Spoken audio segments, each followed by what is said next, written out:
So the number one risk of injury on a person, on a human, is a prior injury. So if you've been hurt in the past, the odds that you get hurt again are very, very high. That's the number one risk factor.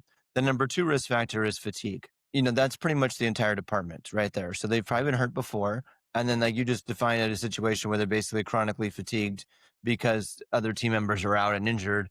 And so then the load gets placed on them and now they're not sleeping very well. So, things start to mount. Welcome to Grab the Irons podcast. I'm Eric Allsauger with my co-host Chris Sickenberger, where we talk all things health and wellness for first responders and everyday people. Here at Grab the Irons, we emulate what the irons in the fire service represent. Effective, efficient, no BS, nothing fancy, just results. Here on the show, that is exactly what our goal is for our listeners. Force past the fads, the snake oil promises, and not drain your wallet. We want our listeners to come away with something effective, efficient, and actionable. Now let's get to work. All right, Tony, Joseph, welcome to the Grab the Irons podcast. It's so awesome to have you guys on. We're really looking forward to this. Thanks for being here, guys. Man, lucky to be here. This is awesome. I'm excited what you guys are doing. Thanks for having us. Yeah, we appreciate it. I mean, having you guys come on here is really big. Really excited. I mean, I worked with Russ Dunning for way back in the day. I've known about you guys for a long time, and I always refer anyone that's injured to go and see you guys. You guys do great work. So to have you guys here and like pick your brains is awesome. It's really an honor and privilege. Yeah, that's what we strive for, is to be able to help you guys out and just do the right thing and meet like the athlete, meet the first responder, meet the police, meet the fire where they need it, when they need it, right? We think that's the opportunity out there that's probably being missed, is that delay in needing good care or needing good coaching or guidance. So excited to talk to you guys about what we know and share what we know. Yeah. On that, right? Like we've been working with you guys for the last several months at our department, which we'll kind of get into later. Like you guys came in to one of our stations, ran us through a series of tests, found our deficiencies, where we're good, where we're not too good, lacking, and tailored kind of an exercise program to us individuals as a department. And I just got done, at the beginning of the month with the 12-week program, and I could tell you guys, like, my leg strength has gone through the roof. I just feel like I'm more grounded, more stable, and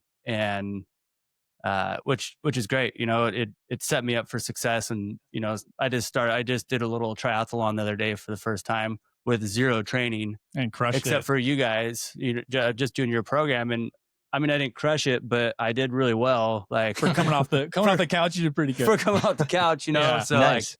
So there is something to be said about what you guys have done for us, and like as a person that has, I committed. I only missed a couple of days. It was through summer break, and it was great. I saw huge gains. So we'll dive into that, and just what firemen and police are injured from and how it correlates to what you guys are doing. So what you guys are seeing, kind of the trends and everything. Yeah. Before we get into that, let's get into you guys a little bit, like your backgrounds and what your why is, how you got into this field, and what kind of drives you as well. What brings passion into what you do? What gets you excited to wake up every morning type deal? Yeah, I love that question. What gets you up in the morning? What gets you excited? That's such a I got asked that many times in my interview process over the years, and I just think it's whenever I get that, I'm like, that's a good question. It's somebody who's interviewed some people before. So for me, it's actually pretty simple. So I got hurt when I was in high school. I'm one of the fortunate people that kind of knew what they wanted to do in life. I think the fire is probably a lot like that too. I feel like a lot of firefighters kind of either one way or the other. They either knew really young that's what they wanted to do, or they came into it a little bit later by accident. But for me, I definitely knew what I wanted to do. In high school, I was injured. I was always really good at science and math, and I just loved human physiology. I thought the body was just an amazing thing. We were doing dissection. We did a cat dissection. Like I think everybody does cat dissection now, but it was awesome. And then so I sprained my ankle my senior year of basketball, and I was missing games, and I was just pissed. I was just like, sideline damn, sucks. like this is like why I'm losing time. Like I want to play. I wanted to help the team win. I obviously wanted to be successful and have some fun playing. And I was sitting on the bench, and I was working with an athletic trainer, and I was working with a PT, and it was just so frustrating the time I was missing. So I always felt like there's got to be a faster way. Like this has got to be faster, efficient way of getting me back out there. the Yeah. faster way to heal. Like, why is Mhm. this taking so long? Besides my amazing genetic healing abilities, like what, like, Wolverine, half Wolverine, dude. Wolverine. Yeah. like what the hell is going on? So nonetheless, I ended up, I mean, in the grand scheme of things, it wasn't that long, but it was enough that I missed like 4 or 5 games, and I was frustrated by it. So that kind of stimulated me. And then I got to meet some PTs and athletic trainers. And as I was going through the process, I'm like, this is a fun job. Like, I could see how I could apply like science and math and like the human body and its amazing healing potential, and with athletics and sports. And clearly, because of my amazing genetic code, I couldn't play sports beyond high school. So it was that really kind of got me going and just got me excited about it. So I ended up at the University of Arizona for undergrad, and I was able to participate with the men's basketball team there. I joined them as like a practice player and as like a manager. So I got to be involved with elite level Division I athletics.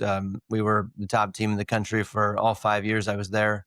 Went to the national championship game and lost to Duke, which was another source of pain. But Hey, Those the freaking Duke, dude. gosh, Duke, always. Those are the right, worst I feel the fans, I same way. And then swear. now our colors are blue. I don't know what's happened. Yeah, to me. you look just like Duke. Arizona's blue too.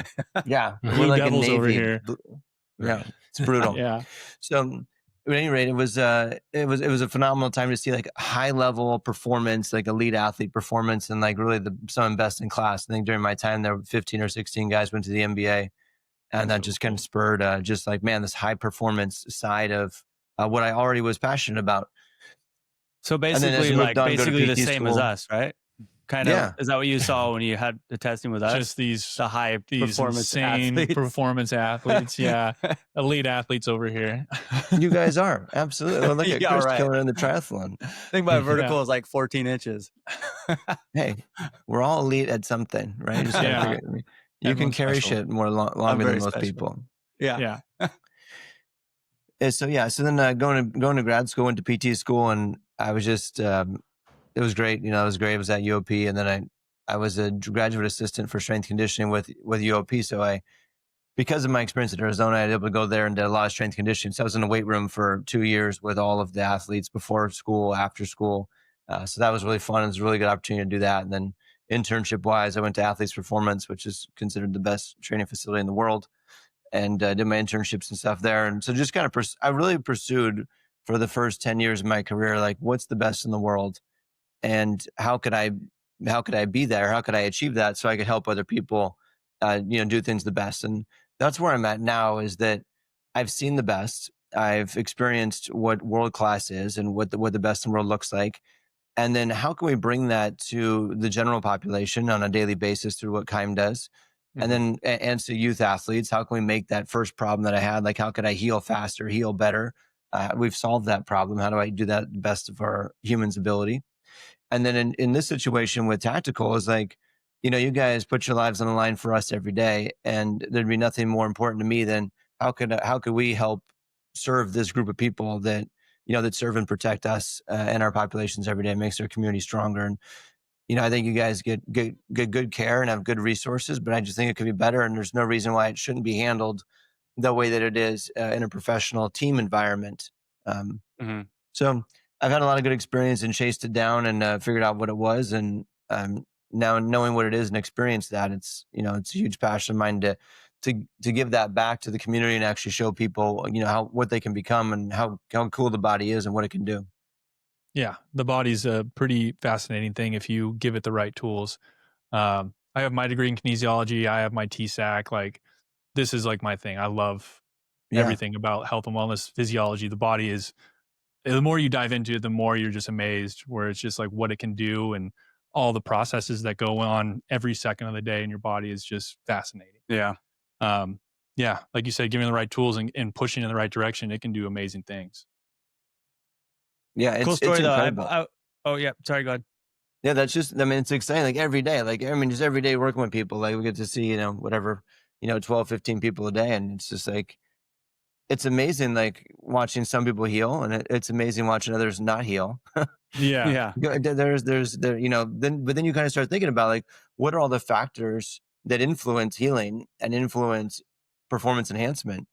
And it's not only what the hot stuff is. It's not only lifting more. It's not only more load. It's not only training every day. it's not only having high levels of testosterone and HGH. Like those aren't the only answers. Those things are good tools, but if you don't have a good foundation, like you're not sleeping well, you're not taking care of stresses in your life, and you're not eating properly, like you can do that other stuff all day long and you're still not going to like really move the needle, right? So Yeah. it's Like you said, super complex. And I work the kitchen, right? Yeah, the foundation. Well, like you said, if you have like you're building a home, I always talk about that too when I was a coach. It's like if you have a house that you're building, your foundation is shaky, and you just put all the best things on top of it, it's going to crumble. Like Yeah. you can't just live off of like the shiny fancy things that you see on Instagram or Facebook or TV of like, this crazy workout. If I can just work harder, I'm going to get better results. And I learned as I got older that recovery is just as important as the actual training and the stimulus that you get. Because it's a yin yang, right? So if you're just redlining all the time and you're never letting your body get in that parasympathetic and actually letting it rebuild, and your sleep is a drug. It is like the fountain of youth, is being able to go to sleep 100%. and everything recycle, and your brain, and like that's where most of the healing happens is when you're sleeping, right? So it's the importance of it, and that's a big thing, big topic we'll probably talk about here is just like how we have such a large issue with that with the first responders and shift work. Well, I've talked with Joseph about this. Is like myself, what I struggle with is like for some reason I have this I feel I have this void I feel like I have to fill every single day, where I have to get my heart rate like at 180, or I don't feel like I worked out, which is terrible. I am, over the last couple of years, I've been a lot better about giving myself some recovery days, and I have found that it's my strength. HRV's gotten better. HRV's getting way better substantially. I've got my Whoop where I'm starting to track all that data and stuff. But it's very important, and then like you were talking about earlier, like you can't outwork a bad diet, and I've seen some athletes do it. Yeah, when they're maybe 20. Yeah, when they're 20, like not when you're 43. When I was at Poly, you'd look at guys just like eating McDonald's every day, and they're just getting strong. Skittles, dude. I mean, Marshawn Lynch, bro. Skittles. There's some people, but the general population, exactly. Yeah. You can't outwork a bad diet. Yeah, being around those guys, like it's. I mean, it goes back to how amazing the body is. Like it can do it. Like it can get around poor nutrition. Like it'll do it for a period of time, especially like you said when you're young, or certain periods of your life, you can get around it. But that person, the argument is that person still has something in the tank. Then, if they're fueling poorly, but they're still performing better than anybody else, like Marshawn Lynch or you name it, like there's probably, if they ate well, there probably was more they can contribute, and probably less injury, longer career, those types of things. So for sure, they can get away with it, no doubt. And that group, people have no idea how special genetically and how special like those movements and those things are. They can just adapt. They're just super adapters. They just adapt to stimulus 2, 3, 5 times faster than the rest of us do. Like we can go to the weight room and lift. I mean, you guys have guys in the department that probably play D1 sports and are just super strong dudes, where they get in the weight room and start lifting, and they just build muscle like way faster than other guys who just take longer, right? Yep. In that population of pro athletes, it's really incredible, like how fast they can progress, like how fast that body adapts to the stimulus. It's truly incredible. It's truly frustrating. Most of us really don't, though, right? Yeah. We don't adapt like that. No. I was a walk-on at Cal Poly, and I got to see like the most insane. Like these guys were strong. They would look at a weight and they would just like front squatting for like 550 pounds. Like what the heck is going on here? Yeah. And seeing, like, I had a buddy got injured and he was out for 3 months, and then he came back, and dude, within a month, like he was as strong as me. He's like, I've been working so hard just to get to here. And he just would, again, look at weights and get stronger. Yeah. It's wild to see that genetic difference. Even amongst them, like even amongst the elite of the elite, there's like another class, like, I know that like this is just a great example, great story. I was at Athletes Performance from like 2013, 2015. So we had our professional NFL group, like our NFL veteran group, we called it, guys that had been in the league for a while. So I know this isn't the greatest example of a person, but in my opinion, so Colin Kaepernick. So I was working with Colin a ton during this time. This was right before things kind of went a little wild in his life, right before that year. And he was training his tail off to become like a great leader, and really was really a great guy.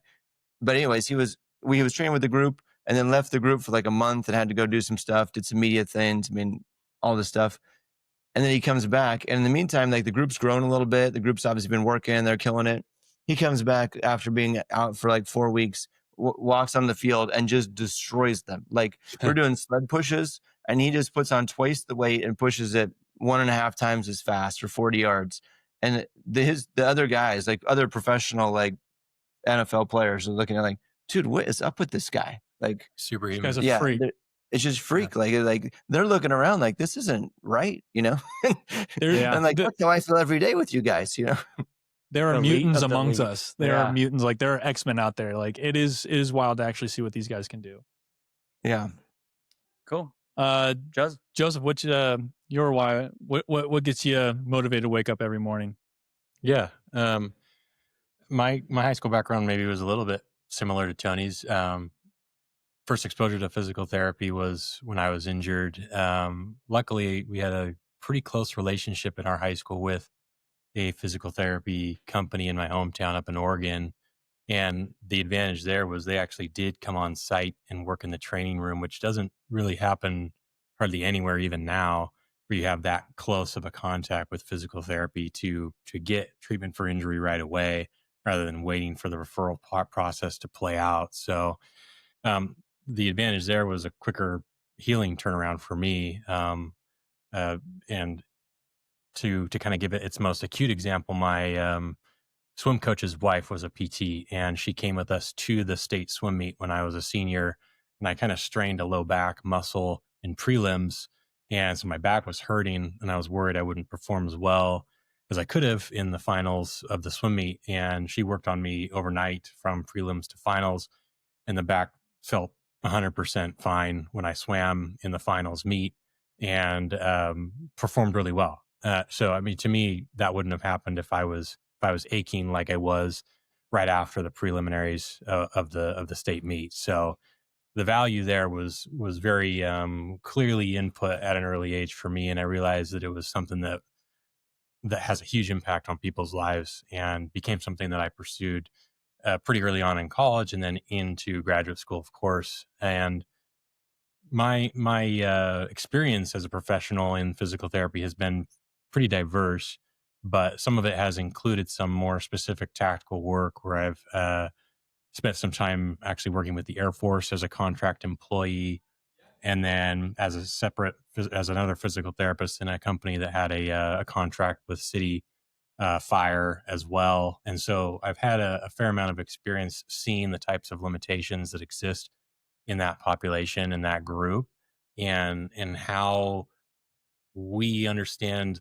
the value of all tactical personnel and how they help us. To me, means it's that much more important that I strive to use my skill set that I've gained over the last 10 years to impact them in a positive way. And I think that that's really the intent behind all of this discovery work and this testing and this exercise and programming implementation that we've initiated in the region, is to try and impact that community in a really positive way to keep each individual in their performance to the fullest extent that they possibly can. I mean, as well as they can possibly be, healthy for their families, healthy for their own passions, their own sports, and then of course to stay at work for as long as you want to.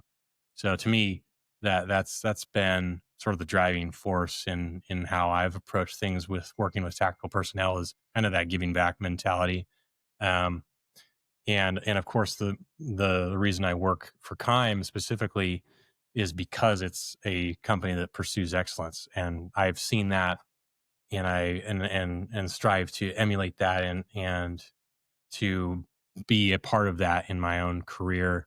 And I've worked in a bunch of different areas that sadly haven't been that. You know, they haven't emulated that. They haven't given the same passion, the same expertise.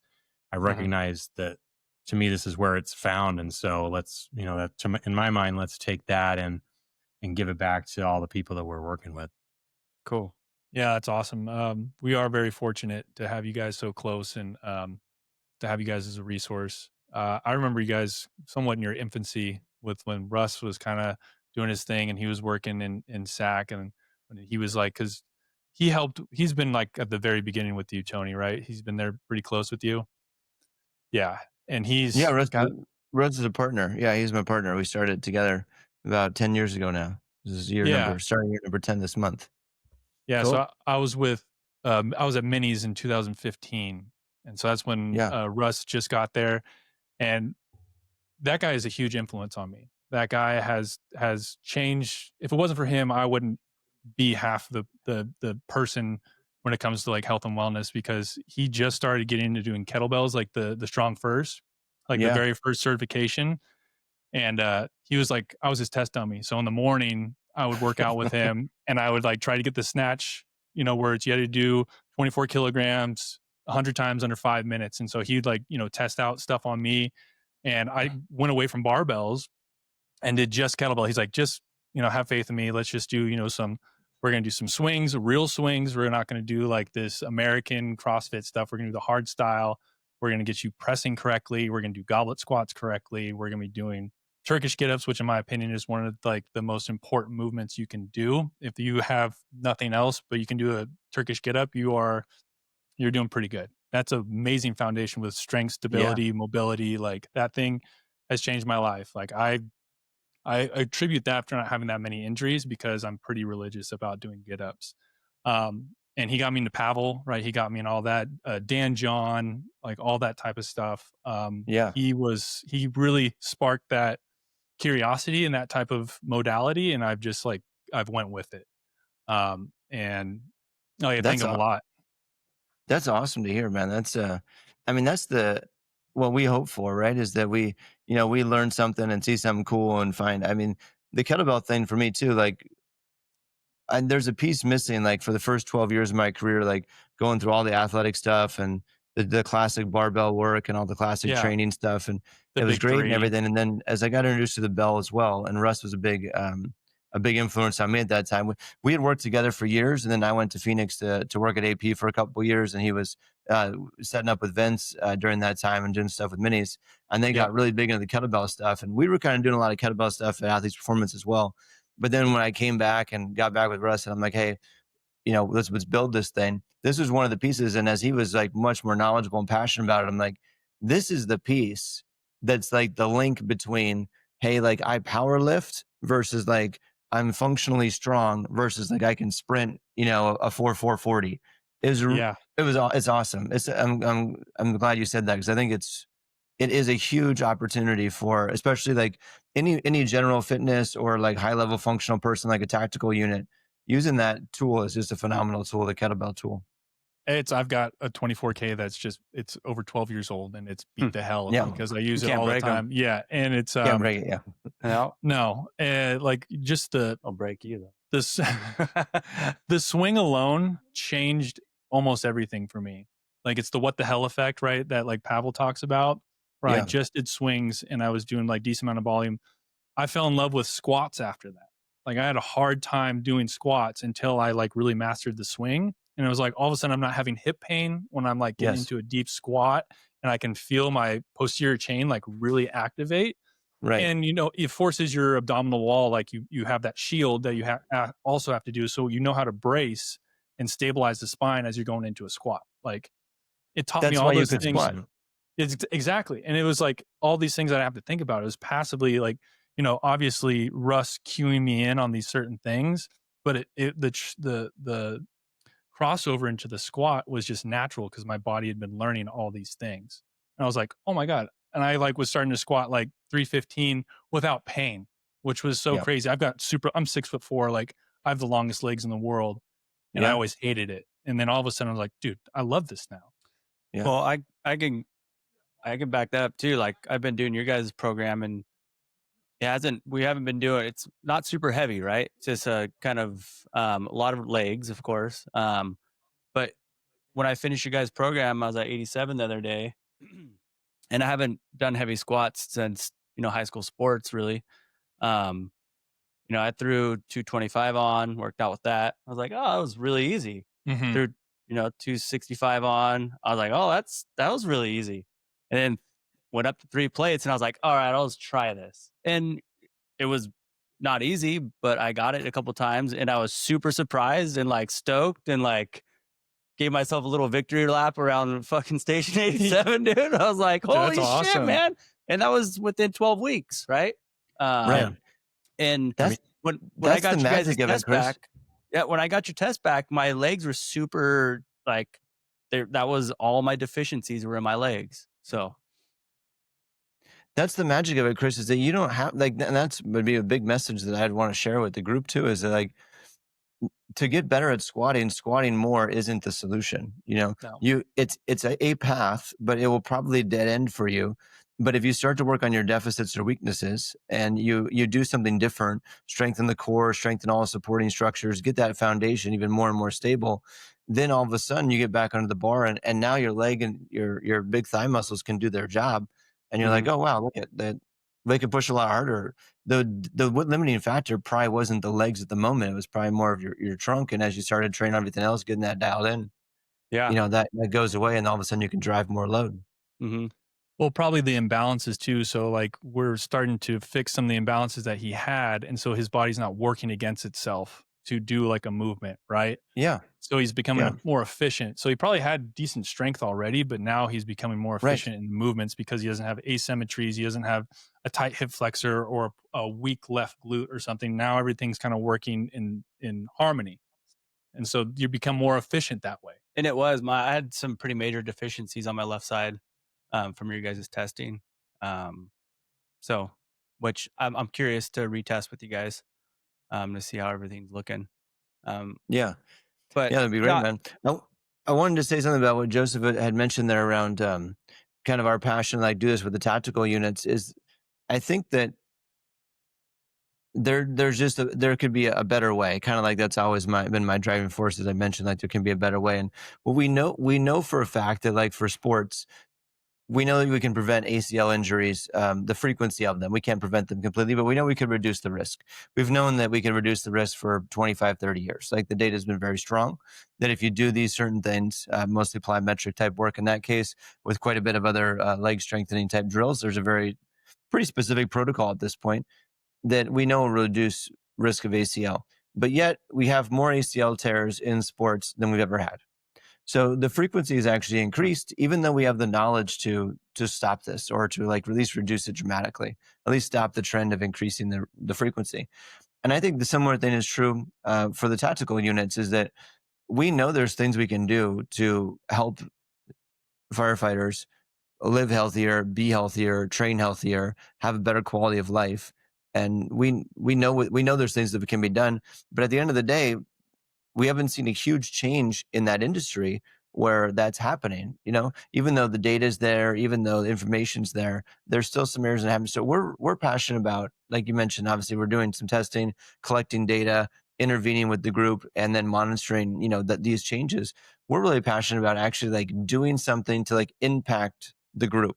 Not that we want to collect the data for research, but like if we can actually like change the behavior or change the group in a positive way, like then let's spread that to other departments so that this becomes like the new norm, right? We stop doing what wasn't working, and that's what we're super passionate about. That's what really gets us kind of excited about doing any kind of research or any kind of any work at all, frankly. Well, that's like something that we just talked about that. Yeah, we're trying to do too is just like change the culture of things, right? Like, yeah, that's hard. We're with the fire service. We're you know, we're seeped in tradition, and like it's hard. We're hard headed, right? It's hard for us to do like make really big changes, and you know, we'll kind of stick to what has always been done. We like to complain, but we don't like change. Yeah. Yes. So to change that narrative is huge, and to put us in a certain direction and get, you know, people to buy in is probably one of the hardest things that I've definitely seen over the years. But if you do have, you know, some of these testimonials, you have enough research to say like, yo, do you want to feel good? Do you want to enjoy your retirement? Do you want to go home and be able to play with your kids? Hopefully that can drive them to have a little more motivation to take this in and say, yeah, I want to be a part of this. I want to get better. Break that cycle. You've already seen, at least Chris has so far, the evidence of that. I mean, the different style program, right? I mean, maybe than you're used to, feels like you're maybe not being asked to work as hard on certain days, but we are doing just what you've described. We're addressing asymmetry. We're actually modifying the amount of power you're able to output with a lift that gave you X amount of strength, right, when you did it the first time. But if you fixed all these other things that were working against you, you actually do get stronger, even though that's not your focus. And I think one of the byproducts or the side effects is you actually reduce risk from all the heavy lifting if you scale it back in that regard a little bit, and you work on some of these other things that actually matter more, and you don't get weaker. And you feel like you will. Maybe that's a fear.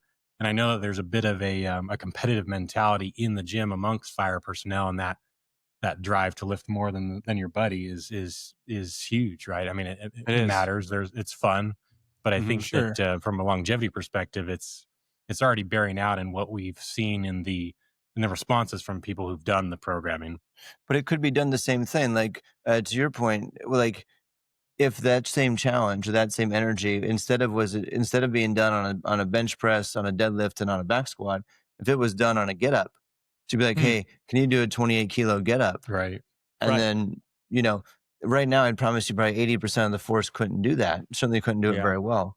Yeah. If that became the challenge and that became the competition, then all of a sudden you're going to see a tremendous improvement in in strength and reduction of injuries. So if you were to just change that type of format, still competition's great. I mean, that's what made CrossFit so amazing is competition and all sports, right? And which everyone can have their opinion about CrossFit. I think it did amazing things for the fitness industry for certain things, and then some things I'm kind of a traditionalist, like when it comes to power lifts, or sorry, not power lifts, but Olympic lifting. Like when you're doing reps for cleans, I'm just not the biggest fan. A little bit of a purist in that aspect. And then same with the swing, but I digress. It's having that competition is super healthy, but in the right direction, like you said. It can drive you. I know when I work out with a buddy, sometimes when I've done these workouts that you had for us with a partner, I push myself way harder than I would by myself. They get done a lot faster. So I think there's absolutely such good things that can come from competition, but ego lifting, it takes a long time to get out of that until you actually get hurt a bunch. Yeah. And then you decide, you're like, I don't care if I bench press 350. What is that doing for me? How is that serving me if I'm hurt all the time? I think ego lifting was something that, comes at a younger age. And I think you kind of phase out of that as you get older and you start suffering from those injuries. But, like you guys are all talking about. So basically what we were discussing earlier was about this cycle, right? What we're trying to break in the fire service. Our main injuries are strains, sprains, and, muscle tears. And like, how do we break that cycle? Because when one person goes out, that it's like a factor of two, because first of all, they're not able to fill shifts. And then they have a hole, right, that we have to fill. And then, so that just makes everybody have to come to work just a little bit more, and they're exposed to a little bit more, and they don't sleep a little bit. They sleep a little bit less. And there's, emotional traumas that we get exposed to just a little bit more.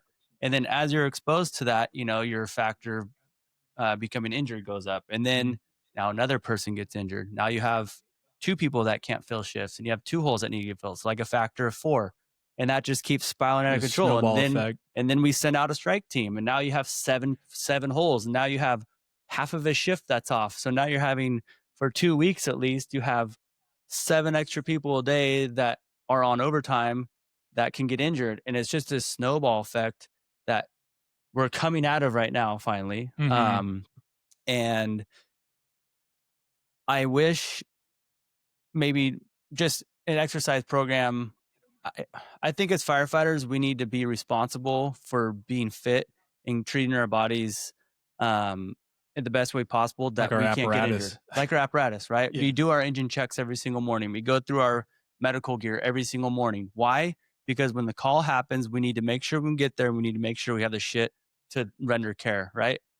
Why does that not happen with our bodies? Well, I think it needs to start from the top up. Like administration, like the KIND program shouldn't be like, hey guys, here's a program in case you guys want it. It should be like, you guys are doing this because our comp costs are through the roof and you guys need to be healthier. Like, I think it's as simple as that. Of course, I already tried bringing that to the department. Just can't. When I first started, Sadly. when I took over the health and wellness, and like, well, you can't push people like that. And it's like, well, why don't we do like a 1% stipend where they can pass all these exercises once a year they, dangle carrot, Incentivize. dangle carrot, but Yeah. that's not going to happen either.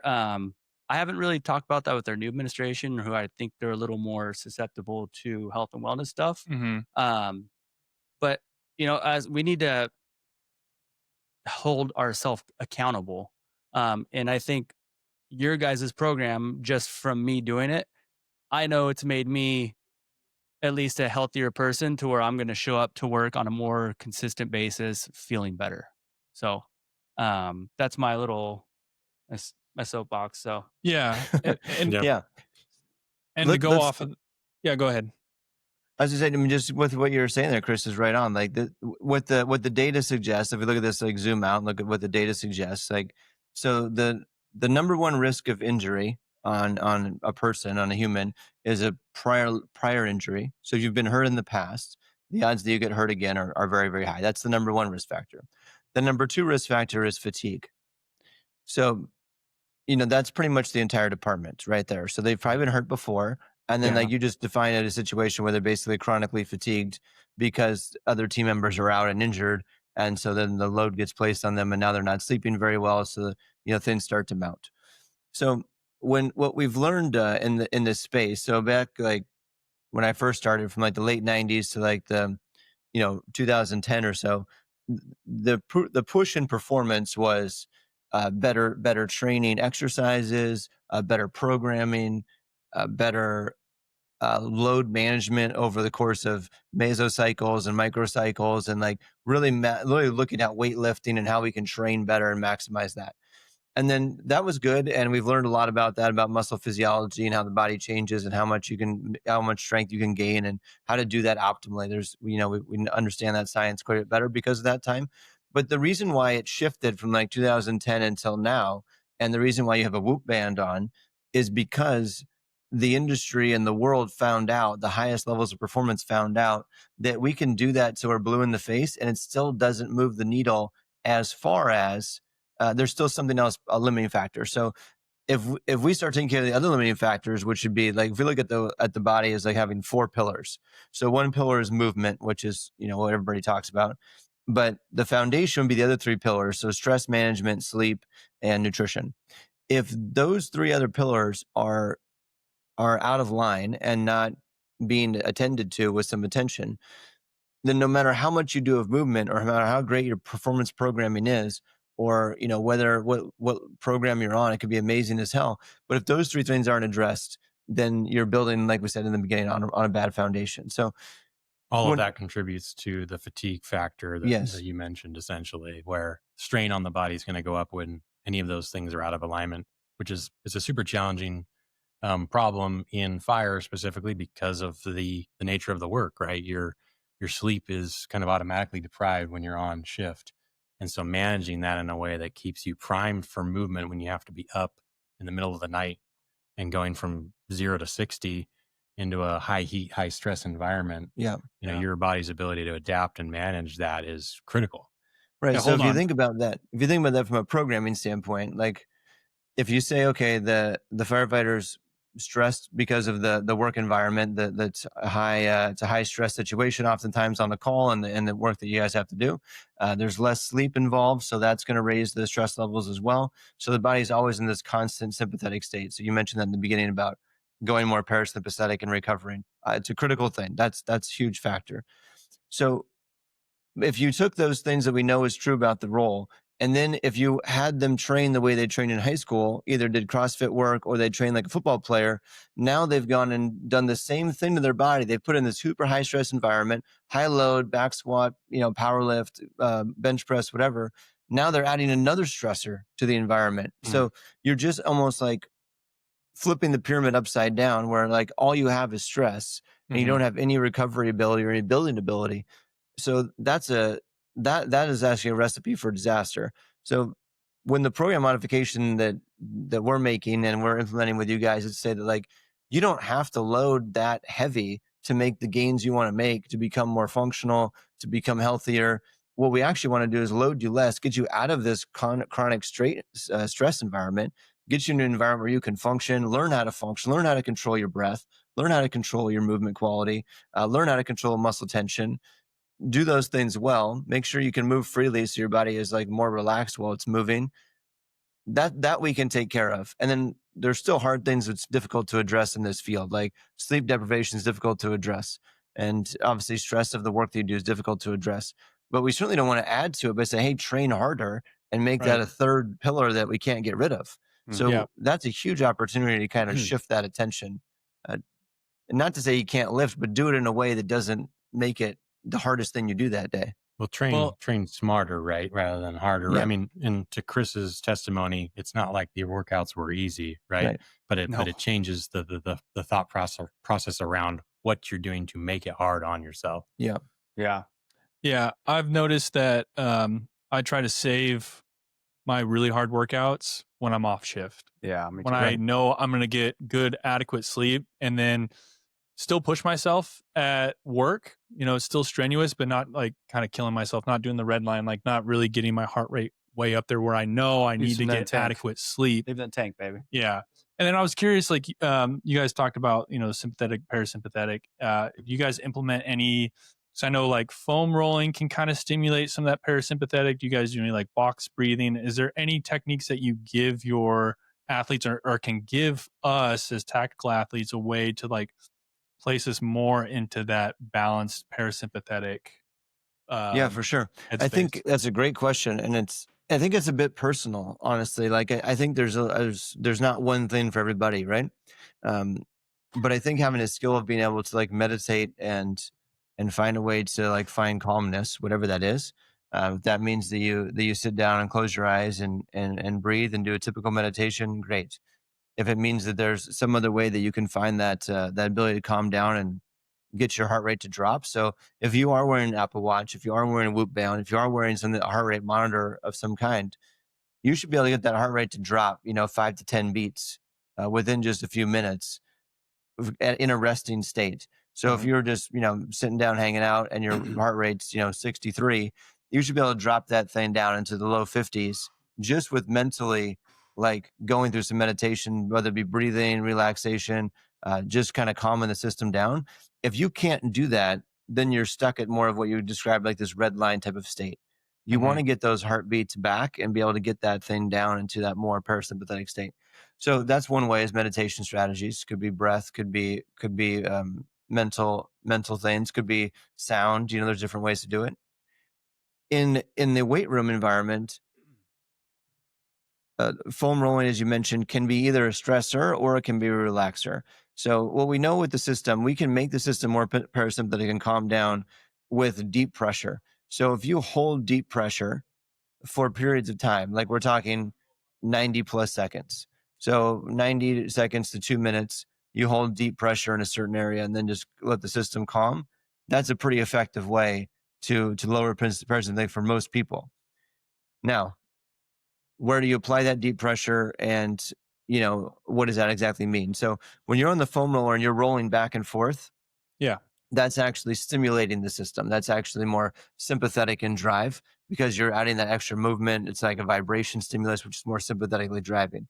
Okay. So if you can be more of a hold pressure strategy, so we call it a search and destroy method. So take the foam roller, roll it up and down your thigh, and then find a spot that's uncomfortable or tight, and then just hold the pressure on that spot. And then in the process, breathe, relax, and just kind of let the tissue melt around that tool, around that foam roller, around the ball, or whatever. And that might take like a minute and a half, 2-3 minutes. The average is 90 seconds. So you got to be willing and ready to go there for 2-3 minutes for if you're not a fast adapter. That is also something that I learned from Russ quite a bit. And like almost every night I have a foam roller and I have like, it used to be, Kelly Starrett had like a supernova type of ball, right? So I've got one of those. And like, if I'm watching TV or it's the end of the night, same thing, search and destroy. I just like go up and down my leg and find whatever might be tight. And then I like you said, try to have it melt or like ease into it. And I kind of do like a head to toe, especially if I feel like I have any limitations anywhere. So, Yes. I mean, back's a little bit harder. I have a body back buddy or a Theracane that I kind of do the same thing. So if I feel like I can't turn my head, it's a maintenance thing for me that's just become habit over the years that every night I just like what's sticky, right? Yep. I got 15 minutes, 20 minutes before I go to bed. I can sit here. I can not supposed to do it, but doom scroll a little bit, but at least I'm still doing work on my body, right? I'm getting the blue light, which isn't good. I know that it's a bad habit. I'm You're trying right. to kick it. Yeah. But at least I'm doing something hard. productive It's while the I'm most doing addictive it. thing out there. And I've tried to implement that with some other people too, because like I'll even do like a quick foam roll before I work out, and I already feel a little bit lighter. Like that's one of my best descriptions of it is if I hit like my quads, my calves, my glutes, and then my back, and kind of like there's gonna be a couple pops here and there and whatever, and get my lats as well. I'll stand up and be like, okay, like I feel a little more fluid now. Like I feel like I'm not as sticky again. Yeah. I think the biggest thing we see that gets misused, especially with men, is that, we're kind of like, it's search and destroy. And then you find something that just hurts like hell. And you're like, oh, yeah, this is good. Let's do more This of is it. it. Right. And so then you just like, you see them like clenching up and they're like guarded and like, this hurts so freaking bad, Yeah. So if it hurts that bad that you're making yourself more tense, that's the opposite of the outcome that we're looking for. So if you can be in that moment and then calm yourself down, that's beautiful. That's what we're looking to achieve. If you can't tolerate it enough to calm yourself down, then move off that spot to something a little bit less intense where you can achieve that. Hey, okay, I can take this. This is intense, but it's not as bad.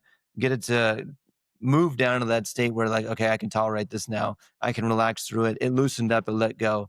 That's key. Cause I think a lot of times there's this, oh, I can tough through it mentality. And that's not what we're looking for. Like if you can do it and really calm yourself down, great. I know you can deal with it, but I actually want you to be able to get to a state of like relaxation.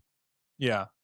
I think that's just another great tool to have that, not everyone can get a sports masseuse, right? But a foam roller can do some really good things in the meantime to kind of like, mitigate some of those injuries or at least facilitate some things.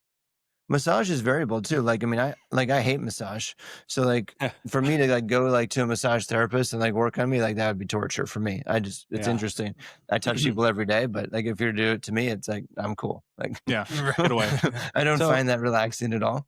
But the foam roller is great for me and like whatever other tools, like I'll do, I like to dynamically stretch is a phenomenal tool here as well. So we recommend the dynamic warm-up has been well proven for over 25 years now to improve performance, reduce the risk of injury just by doing some dynamic movements. Just do a lunge and reach, do a lateral lunge and reach, do a walking inchworm where you touch your toes, walk yourself out, walk your feet back up. And then gradually increase the pace where you go to more of like a high knee run and some butt kicks and some side shuffles, karaoke, the same stuff that we kind of did at some point in high school, probably. Right. That type of routine can be a great way to kind of loosen up, warm up. You basically are priming the system for the day. In that case, it's not as relaxation oriented, but it's a good way to kind of screen like, where am I at today? How does my body feel? Yesterday, I did a lunge on my left side and my knee hurt a little bit, or it was really tight. I did some extra ones and loosened it up. And then now today, as I do it, both feel equal. Right. That's a great win in the grand scheme of things where you kind of see the change in that you're making versus like, man, my left side is, if you're a guy and you're saying, hey, my left side is always tighter, like that's going to lead eventually to a back issue. I guarantee you it's going to, if you're always saying, oh, something's wrong with my left side, it's tighter, it's weaker, whatever, that's definitely going to lead to a central core problem, like a spine problem at some point. It's just a matter of time when it gives you. So that's where you want to work on and get that working for you, get that back on the right track. You say that's kind of something you do right in the morning? Probably it's the best thing to do in the morning. Yeah, and I think, it doesn't have to be morning. It's pre-activity would be the idea. So depending on like your shift and, what's going on, what morning your mornings are a little bit more chaotic than others. But like, after rest and then before your activity starts for the day, some dynamic movement like that would be fantastic. If you're an athlete and you're like planning to go like, play a match or practice soccer or you're getting ready to do a workout, then it's pretty much required that you're going through the dynamic warm before you start the workout. You can't just go in there and start to lift or just walk on the field and getting the sweat going is not enough. But that's what we don't have the luxury of. Yeah, we can't do high knees before we go pull a cross lay or throw a ladder, which we were talking about. We don't know when game day is, right? Yeah, you don't know. Yes, like, we played sports all our lives, right? You had half an hour to like basically prep to go do the, as much, insane amount of physical, activity. Whatever you need to do to warm up, right? Yeah, Whatever sport it is, like exactly, right. just jumping out of bed, going to a fire. If you're a football player, you get to throw the ball how many times before you actually have to go out there and throw like 60 yards, right? Yeah. Yeah, and that's so I have a question where it comes to, you guys have dealt with so many athletes over the years of experience, right? And typically athletes have some trends when it comes to injuries, right? So it's like there's a lot of overuse injuries. You'll see Tommy Johns, right? With baseball, with basketball, you've got Slaughter, like they're going to have some knee issues at some point or another. Swimming's a lot of shoulder issues as well. Is there any correlation? Like, what do you see any trends with tactical athletes like ourselves where it's like, yes, this is an injury that we see quite often? You know, like this is like, it correlates. Like firefighters typically will have this type of injury. Like a baseball player will have a Tommy John injury. I mean, I think already we're seeing that there's definitely a correlation amongst the fire personnel in how they test. We're seeing that they, as a general group, are pretty strong, but not very adaptable. So they have trouble moving with speed. And I think that speaks to their ability to like slow their body down when something unpredictable happens, which I think is kind of the mechanism for a lot of injury, is can I react to something that might be an unstable surface? Maybe it's a wet surface, maybe it's dark, maybe it's an obstacle in the way, or something kind of gives way underneath my feet. All of these are things that have happened to a number of people across the years and their work in any type of a dynamic fire environment. But that's what's showing up on the testing. And I think the commonality there is that it's affecting the ankle, it's affecting the knee, it's affecting the back. Those are the common areas that I think these sprains and strains show up in. But it comes down to their body's ability to react quickly to any type of unpredictable load, and that's showing up in our testing so far. Yeah, so that's exactly right. That kind of ability to like function and dynamically load. If you think about traditional weightlifting, it kind of shows up pretty strong in the testing. Like these guys are squatting unbelievable weights. Like we've had to adjust the strategy in which we've implemented. I think we broke like 3 or 4 chains. Yeah, I think broke one to steel. Yeah, plate. yeah, I think bent to steel plate, broke like 3 carabiners. Yeah. So yeah. that's great. You know, like that's a great problem to have. So the amount of force that the group's generating is tremendous. The thing that most weightlifting that's done to generate that kind of force is done in the sagittal plane, which means it's like front to back. So bending forward or extending or squatting or deadlifting. Like those are the motions that are in the sagittal plane. And those are the motions we train the most. Mm-hmm. But to what Joseph's saying is that your work environment is rarely in the sagittal plane. You might have to pick somebody up off the ground, which is a decent amount of the calls, like doing medical and you got somebody on the ground. But lifting a body that's, especially if it's flaccid and the person can't help very much or they're heavy and obese and all that good stuff.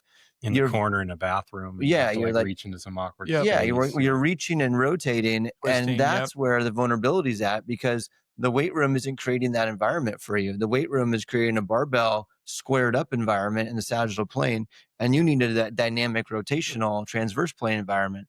So that's the biggest kind of opportunity, is to help the guys and the gals train in more of a dynamic way so that they're more balanced in the fact that they can move in multiple planes with load, especially controlling their own body weight, plus the additional gear, holding the ladder, carrying a person, whatever it might be. Yeah. So I spoke about Dan John a little bit, right? And like for my principles and what I always do when I do a lift, it's a hinge, it's a squat, it's a push, it's a press, it's a carry, and a rotation or an anti-rotation, right? And you guys believe in that type of philosophy, and then where do you guys put that on the hierarchy of, like, for me, I always try to get all those or the majority, probably like 80% of those in every workout, and maybe have an emphasis in a push or a hinge or whatever I'm doing that day. Do you guys, like, what type of philosophy do you guys have within that realm? Yeah, so Dan John is genius. We had him on our podcast as well. Very jealous.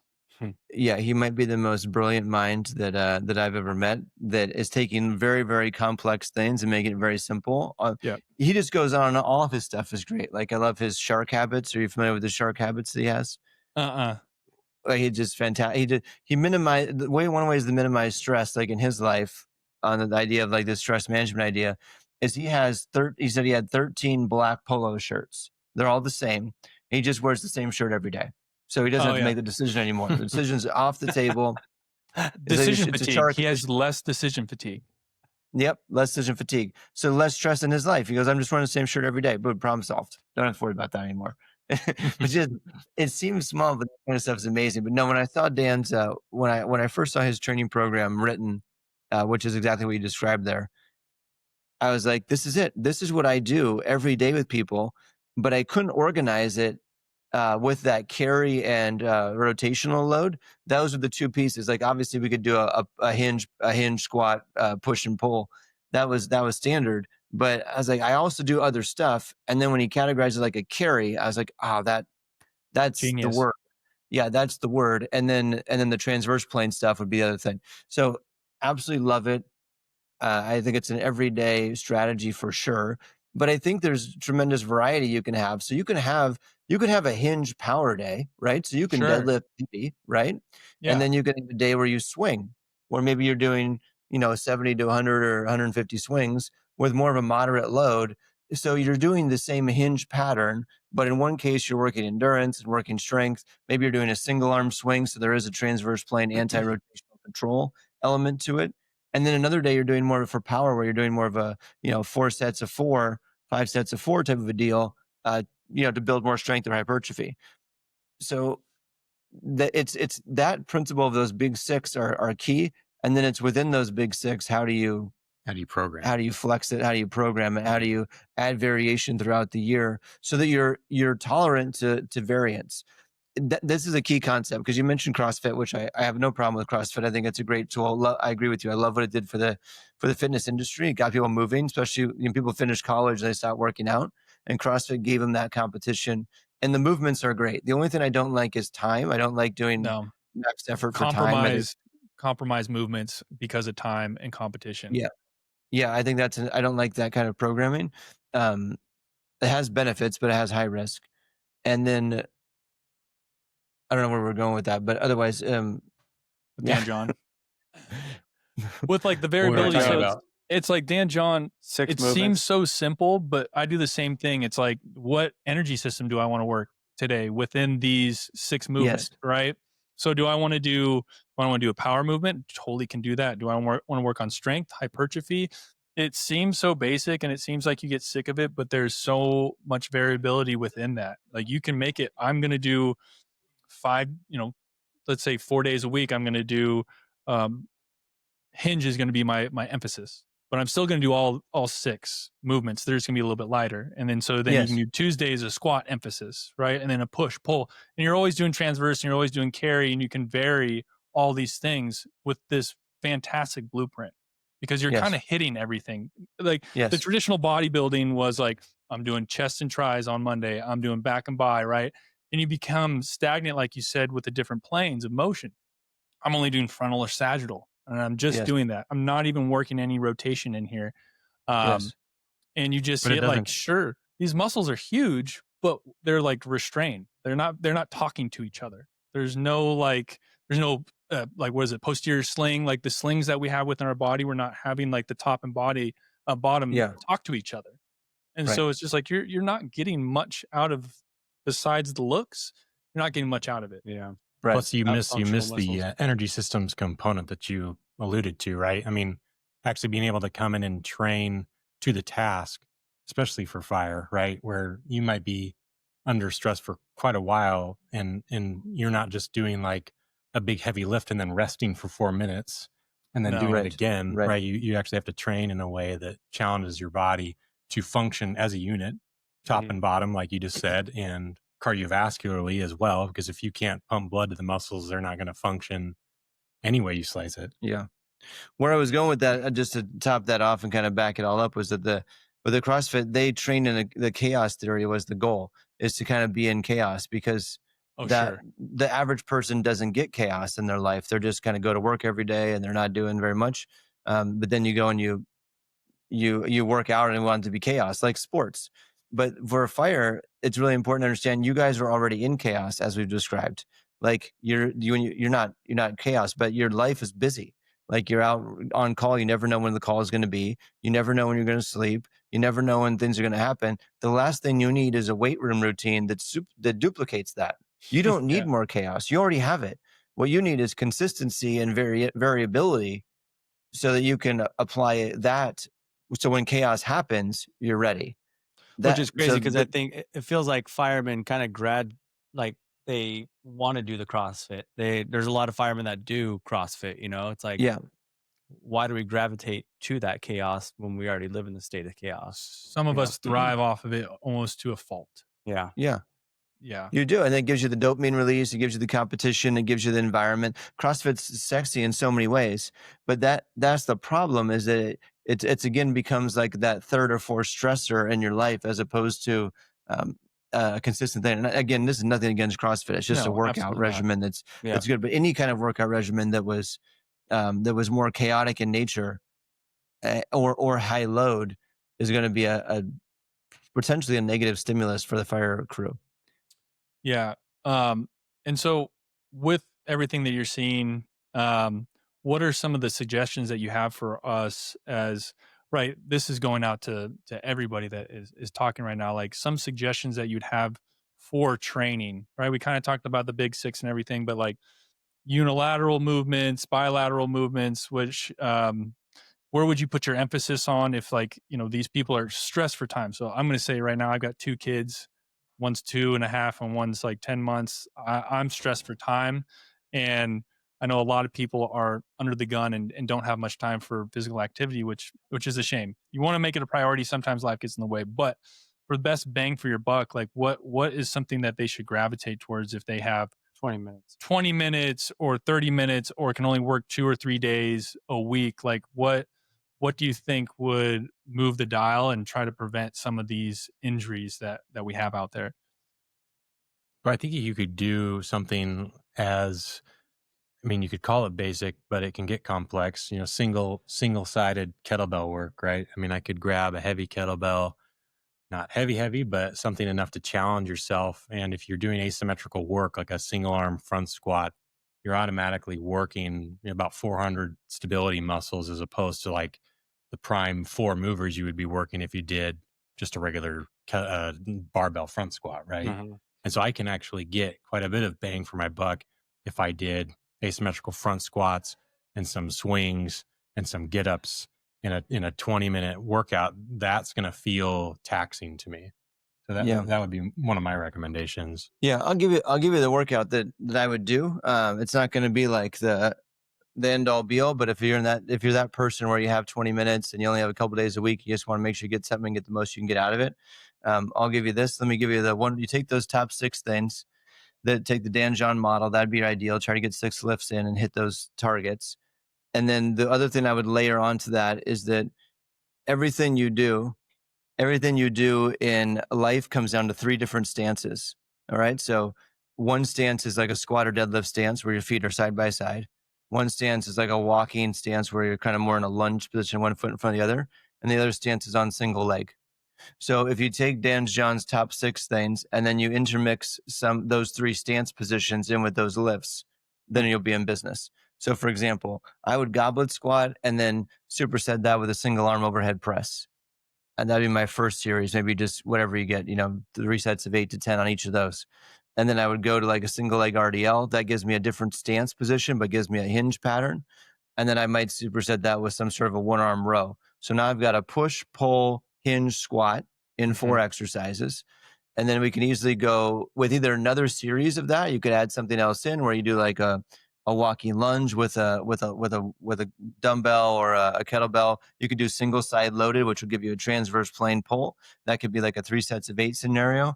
And then you might superset that with either a dumbbell bench or like a push-up routine or something like that, depending on what tools you have. Pull-ups would be another option. We haven't done a pull yet either. So either a push-up, bench press, or a pull would work there. And then I do some sort of transverse plane type work. So I'd probably want to do like a medicine ball throw or like a wood chopper. So if you took a med ball and then did a diagonal wood chop with it, would be an exercise. And then while I'm resting with that, grab a kettlebell and do a single arm rack carry down and back. So you could rock through that with very short rest periods because you're supersetting things. You get 8 squats, get 8 presses, 8 squats, 8 presses, 8 squats, 8 presses. That's like 3-4 minutes. And then you go to a single leg hinge with a 1-arm row. You knock that out.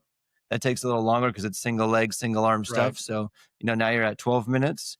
And then depending on what time you have, either jump to the med ball rotational wood chop and then the racked carry to finish out for the next 6 or 8 minutes. You have a little more time, you throw in the walking lunge with the dumbbell press or with a push up. And then you've got like a complete package if that's the case and you're moving pretty well. And then, you might throw in, instead of the carry thing, you might throw in a get up would be a good option to Right. kind of still get some transverse plane and some long endurance load on the tissue would be another way to change that up. And you can go from kettlebells to dumbbells or kettlebells to barbells, use a trap bar for the deadlifts. You got all that speaking the same language, just different tool. Yeah, different modalities that, same thing, same but different, right? Like you can Yeah. get as creative as you want to. I did simple and sinister for a little bit. That's another one where it's just like Yeah. that takes that fixes a lot of boxes right there. That's usually my reset. If it's been a while, I'll do a simple and sinister, and then I'll feel pretty good and be able to go back into a different training program. It's Yeah. just like foundations again, like stability, mobility, and then still getting like, my posterior chain really strong again and activated. And that has Yeah, always been you could feel really good with simple and sinister, which is just a swing squat combination, swing for 10, squat for 5 on the minute every minute. You get 10 minutes of that, maybe 15 minutes of that. If you're killing it, great cardiovascular burn, great strengthening, it's fantastic. And then if you want to, just throw in a little spice, do a few get ups on each side at the end. right. And I mean, you can feel really good about what you did for the day with that right there. I mean, you're going Yeah. to feel killer. Like, Yeah. And I've noticed that it's one thing, I was training a bunch and then I have kids and I was only able to work out a few times a week. Right. And just life gets in the way, but it really shined a light on when I did get to train, I was fully recovered every time. So instead of doing like the 5 days in a row, like I used to, and I would just like, I'd come in sometimes and I'm so tired. I feel like my lifts aren't that great, but like I had adequate time and I hit all like the 6 movements pretty much every time I got a chance. Cause I knew that if this is my only time to work out, I got to hit everything. Yeah. I can't just do bench. Bench is not going to do it for me. I'm not going to feel good if I just do bench. Like if I can hit these yeah. key human Good movements, choice. right? Yeah, exactly. I knew that I was going to get the best bang out of my buck and it was going to last me a while. I knew that those would like at least maintain my strength and some of my endurance if I was able to get that done. So let's switch gears here a little bit. So we've talked about basically the movements that, will keep us in the job, keep us healthy, keep us good retirement. So let's talk about when we get injured, right? I mean, that's kind of your guys' specialty too. Like what happens, when we are in the job and something happens to us, we blow out our back, we hurt our knee, we hurt our shoulder. What's your guys' how do you guys help us with that? Well, I think, to speak to Eldorado Hills and then maybe expand beyond that, right? We're really focused on having a close partnership and a relationship ahead of the injury with the athlete, with the tactical athlete. So we've understood that there's an issue from our testing. Maybe we're aware that there's things that we want to work on, but they already know who to contact. And so our help starts by developing the relationship prior, and then each person knows kind of who they can contact. They might have our number, our cell number, to say, hey, injured my back on duty, what can I do? We can get them in pretty quickly, do an assessment, and then refer out if needed or treat immediately. But that would probably be more applicable if this is like a non-work comp issue, right? Because the barrier is a little bit that work comps stagnate that a little bit, and it takes it a little bit longer to get you into therapy. But Yeah, I think that's big advocate for yourself. Unfortunately, it's something I can't overwhelm is how the work comp system works. I mean, I'd love to put some impact in there. I know there's some things in place to make things better, so that's great. But aside from the formality side of it, like what do you do? So it's still the same type of idea on injury front. So if you have something that's acute, um, if you can still walk on it, like what Hmm. do you do about that? So a lot of the things still stand the test of time. There's a lot of talk about not icing, and a lot of people are like, oh, they don't have to ice anymore. That's not the right thing. What we know is that immobilizing something for a long period of time is a negative, Sure. and icing something continuously for a long period of time is negative. Those two things are pretty well understood. But it makes sense to immobilize something that's moderate, kind of a moderate strain or a moderate injury for a short period of time. That's still actually good advice. If it's like an ankle sprain, you can move that thing right away. But if it's bad enough that you can't walk on it, a short, brief immobilization of 2-3 days, lots of ice and stuff, kind of calm that down, can be a fine strategy and probably the safest strategy until you get a little more information or get an X-ray or get an image or something of that. But if you want to go the more aggressive route, we know that keeping things moving is the most important thing. I still like using ice and ibuprofen early on in the process. Yes, they'll diminish the inflammation cycle, what everybody's so passionate about, like, oh, it slows it down too much, it slows down healing. Not in your population. In your population, the blood flow's good. The guys are pretty healthy. They've got good circulation for the most part. They're on the younger side of the coin. Like, there's going to be plenty of inflammation response that it's going to be effective. You're not going to shunt it by putting some ice on there. It's not that effective. And ibuprofen will only help cycle it out of there, and so it doesn't become chronic and stick. So you're not actually diminishing the healing process, and would be my argument there. I know you're pretty strong on that one. So I think that's pretty good.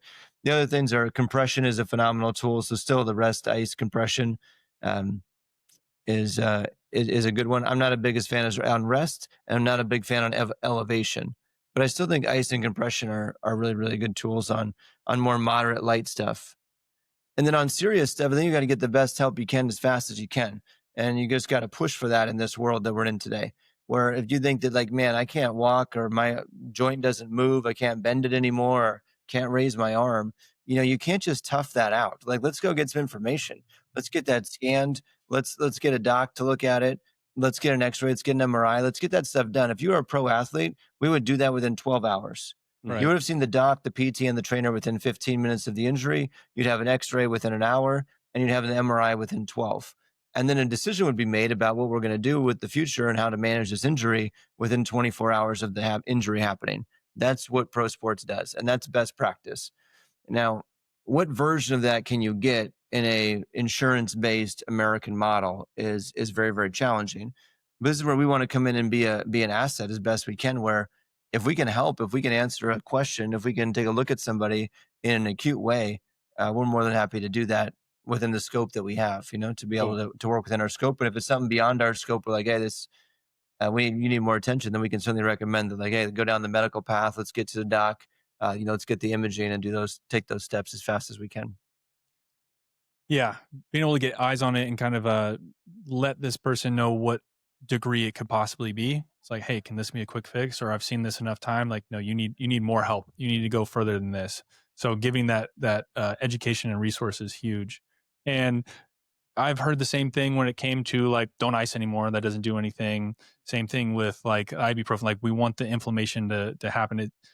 I feel like everything goes in cycles and a lot of things, right? Rice was the gold standard. That's what you did every single time. And then now people are like, obviously movement I've found is one of the most important things. If, again, you said it is, if you can do it. if you can do it, if you're not in a tremendous amount of pain, because that's going to be blood circulation. That's going to create stimulus to that area. It's going to have, your body's already sending a lot to it. And the more that you move it, there's even more resources going to it.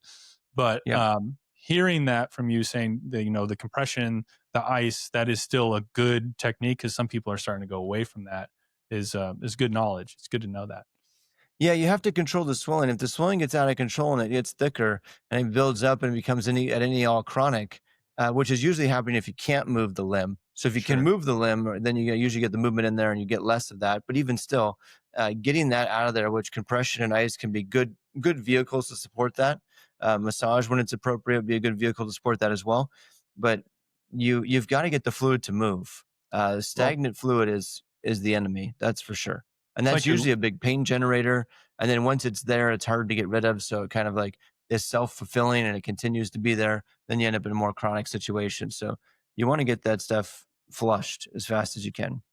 Yeah, all that stuff is passive ways of getting through there instead of the active way of moving it, right? Movement's always going to do that. That's like our lymph system. It's a very passive system that has to be used through our muscles to kind of do all that stuff. And it's the same thing when we get injured. Is in order to do that, there's got to be a mechanism to push and move that movement. It's not like our heart, right? Our heart is that thing that's pushing all the fluid and all our blood around. Lymph and all these injuries and stuff need a vehicle or a mechanism to move it out. That's right. So if say you like sprain your ankle, and then the rice recipe was given to you 10 years ago, then you go lay down on the couch and you elevate your leg, and then now you stopped moving. So one, you stop moving the joint, so now you have fluid kind of building up, and then two, your heart rate is now dropping down to like a resting level, and it just stays there for however many days you stay there. So if you're gonna be racing for 3 to 5 days, well, now you never raised your heart rate up during that time. You never got any of the sympathetic drive of like testosterone, HGH release. Those are going to make the biggest impact on your healing. Is actually having good load on the tissue. Like you want good blood, good hormones in the blood, and you want that blood to move. That's the key to healing. So if you can get good blood, that means good nutrition, good sleep, good exercise. So you stimulate and put the right hormones in the blood, and then you got to get the blood to go to the source. And so if you're not moving the source, then you're not getting blood flow. So then you need artificial ways to create movement, which would be like ice and heat, compression, decompression, massage, passive range, stuff like that. Most important thing is don't get injured in the first place, or actually build yourself up with putting yourself in place to be more resilient to external challenges that happens that you can't, the variables that you cannot control, but you can respond well to them. That's going to prevent injury more than anything. Am I correct? That's Absolutely. Right. Yeah, that's exactly it. So take care of your back. Like, let's not have a back injury. 83% of Americans suffer a back injury. Like, that's preventable. That's a preparation. That's a training. That's something you can take care of and manage. You're going to sprain your ankle, wearing boots and wearing on uneven surfaces and being out there on the ground or picking up a person in an awkward position. You're going to strain your knee and sprain your ankle. And those are orthopedic things that you're going to have to manage here and there that are going to cost you some time. And that's just part of being active and being in the tactical world. But you want to try not to have that back pain or that neck pain or that dislocated shoulder or something that's going to cost you, that rotator cuff tear, that thing that's going to cost you, 9 to 12 months. So and you brought it up earlier, like when we do get injured, right? Like you guys we kind of laughed about comp, right? But it's 100% true. I hurt my back in 2019, and I was having a hell of a time, like getting an MRI, and I had to be such an advocate for myself. I mean, they scheduled an MRI like 8 weeks out from my injury, and I'm like, no, that's not how the hell is that going to work, And so luckily I just called, who I was using. I'm not going to use any names, but called him every morning. I was able to get in there within a couple of days, but I had to be my own advocate, right? I mean, it's like they don't want you to come back to work. It's almost, we had a guy that hurt his knee with us, and he didn't get knee surgery for almost 5 months afterwards, and he blew his ACL, MCL, PCL, like partial tears, and like unfortunately he was on comp. But we've had guys that have torn their Achilles outside of work, and they were back at work like 4 or 5 months.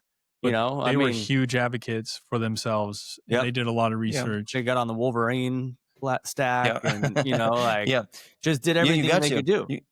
You got to push. You either got to push or you got to know somebody who can navigate the system through you, and we can do that. We definitely know the system to navigate. Cool. We're sitting here in a doctor's office right now. This is our PT clinic, and we got a doctor's office next door. And one of the reasons we have that is the access that, if we need to get somebody in with an orthopedic issue within 24 hours, we can do that. So we get that process started. I'm so passionate about that because that's where the time is lost. If you're sitting down and you're out with an injury for whatever it be, a week, 2 weeks, 2 months, 3 months, all that's happening is you're getting more atrophied, you're getting more out of shape. You're actually just increasing risk of future injury as the days go on. The faster we can get that addressed and treated properly early, then we start the recovery process right away instead of just waiting and, seeing what happens. So I'm gonna not wait and see what happens, guys. So if you guys want to call me and get advice at any time and talk to us at Kime, this is what we do. We're more than happy to guide. Like, this is what best practice is.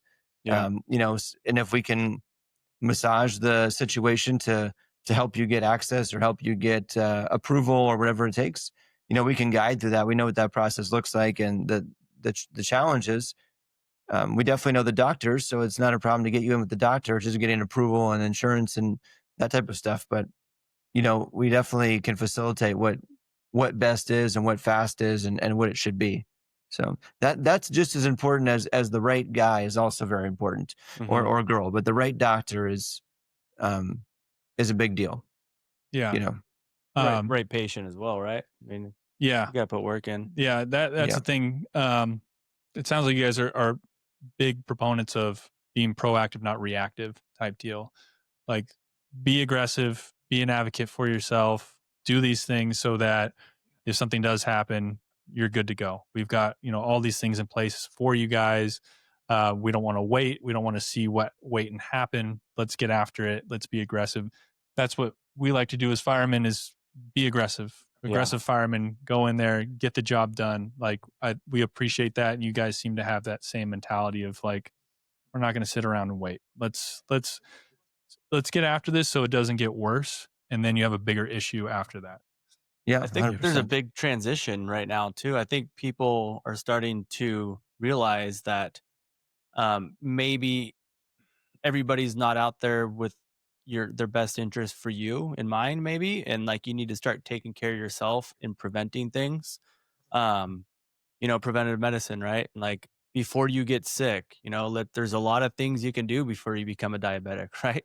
Yeah. And whatever it is, right? And Ozempic. to prevent these things. Yeah, Ozempic, dude. And I think so. I know just in my personal circle that I have, like, people are starting to watch what they eat and exercise more and move more, and maybe like, hey, maybe, this doctor so-and-so doesn't have my best interests in mind, like, maybe he just wants me to get sick so he can put me on medication here and, in the future. And I think there's a lot of the pendulum starting to swing to where people are starting to take care of themselves and be advocates for themselves. That's just something I've noticed in my circle. I don't know if it's everywhere, but it sure seems like it. Appreciate it. Okay, so Chris, what was the question again? You wanna Basically, reset that? self-advocation and, Yeah. taking care of yourself, because I don't know if people have the best interest for you anymore. Yeah, perfect. So I think I would say this. I don't think I'm not quite at the point yet where I think that the doctors are intentionally. I hope this. I'm not sure in the government, but I think with the actual physicians and clinicians, I don't think they're intentionally trying to do the wrong thing. But I do think the system is terribly broken, and I think the system is really, really compromised. I think that the way I believe in capitalism, and healthcare is a capitalistic approach. Sure. And I think that's great in the fact that usually that will drive the best clinicians and the best outcomes. But it's also managed by government entities, and by Medicare has the biggest influence over it. So you kind of have this like capitalistic thing mixed with like the Medicare insurance government model. And there's a ton of bureaucracy and a ton of regulation around it. So it kind of takes it, it's kind of not really the doctors aren't really free to do what they would want to do. They're kind of forcing this thing. So that being said, the way it works out is that what you get paid as a clinician is fixed. So if I saw any patient, one of you guys in the clinic, the amount of money that we get paid for that is fixed. So I might consider myself to be pretty good and do some really good things with you, and really do a better job than somebody else in another clinic might do. But if you went to that clinic, that person would get paid exactly the same amount of money to see you. Okay, so me being excellent doesn't give me any advantage. Incentive, I'm yeah, just to be we're excellent. the same. Yeah. Yeah. Hmm. So the only way to make more money in healthcare is to see more people. Yep. So Oh yeah. if I acknowledge that and say that, okay, if I can make a living seeing 12 people in a day for our world, but I can make more money if I saw 15 people in a day, And my only way to make more money is to do that. I can't just get a raise. There's no just like inflation improvement.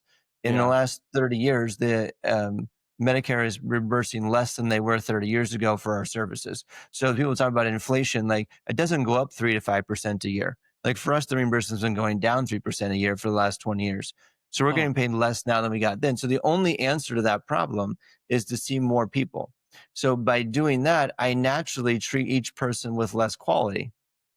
Burnout. Yeah. Yeah. Yep. Yeah. So this is the Exactly. problem with healthcare. So that being a side note, do you have to be an advocate for yourself? Absolutely. Because that's what you're fighting. You're not fighting like, it's not that the doctor doesn't want to help you or the PT doesn't want to help you. You're actually the target that we love to work with.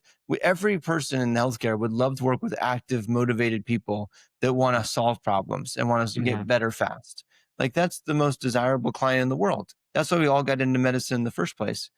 But the systems in front of that make it hard for that firefighter to get to that good doctor to just make the engagement happen. Who's going to pay? How they're going to pay? When's the schedule going to work? Because the doctor's got to have all these people scheduled because the bureaucracy says so, because he's got to make so much money to pay for his salary. So, you get put on the back burner. But there are ways to jump that. But anyways, that's what's going on. So if you definitely advocate for yourself and your you don't have to be an ass, but you can be clear to be like, hey, this is who I am. This is what I'm doing. This is what I'm interested in. Is there a way that I could, get access faster, or I want to do what's best? I'm willing to do whatever it takes, come after hours, early, whatever. Doing that type of stuff is important. If you still get the runaround, then you have to maybe find other either continue to put pressure on that source or find other avenues, or somebody else will be able to help you sooner. And then it's about knowing like who are the other quality providers you can go to that would put high value on working with you. So yeah, but that is critical. And the other big thing on all that stuff is information. What's changed a lot is information. So now obviously everyone has information. Everyone is just as smart as the doctor. Everybody is. If you know how to use ChatGPT, you're just as smart as the doctor. Yeah. You're just as smart. So what you don't know though, you have all the information, you know what it could be, you know what the diagnosis could be, you can narrow it down to the top 2 or 3 things. You got it all figured out, but there's a few things you can't do. You can't order the imaging, can't order the drugs, and you don't know about the timing. You're not sure, like, should I do this now, or should I do this in like 3 weeks, or should I do this in 3 months? That's the question. That's the question I answer every day for somebody, is not what to do. Most people know, they come in like, I got to get my quad stronger. And you can go to ChatGPT and it'll tell you how to do it. Like that's really not hard anymore. But the problem is but it hurts when I do it. So should I work through that, or should I not work through that? Or when I do it, it swells. Should I still do it, or should I not do it? And that's where the medical advice really has to be sharp and involved. And so as what's happening, and the reason why people are getting more educated and more aggressive is because they already know the information. They're just looking for the timing or the why, as to like, should I push through this or should I not? And I think that's what's happening in healthcare. I think it's a good thing that patients are putting that kind of pressure on the system. Is I think it'll cause the system to have to adapt and change, because it used to be that the doctor was, the king, right? Yeah, and he had the white coat on. The white coat on. I know everything. Everything he says is gospel, right? Yeah. Whatever he tells me to do, I just do it, right? Yeah. I think that's gone now, because cigarettes on breaks. Yeah, because the information is free. Like everyone has the information. So whatever they tell you, you already know. So it's a matter of like, when should I do this, and what might be the best practice, versus like, hey, these are my top 2 or 3 options. What's been in your experience? Have you seen a person with my situation, and matching those 2 things up is really where the clinician or the physician has to really You're paying thrive. for their experience and their wisdom at this point, not their knowledge. You're paying for that at that point, because like you said, everyone's got it at their fingertips. Yep. And then you can look at 3 different options and you'd be like, okay, I've read about this. There's side effects here and this. What have you seen to be the best one? Cool. That's what I'm paying you to do. So you can kind of get rid of those other 2 options that I've basically found. Yeah. The info is the easy part. Yeah. Yeah, exactly.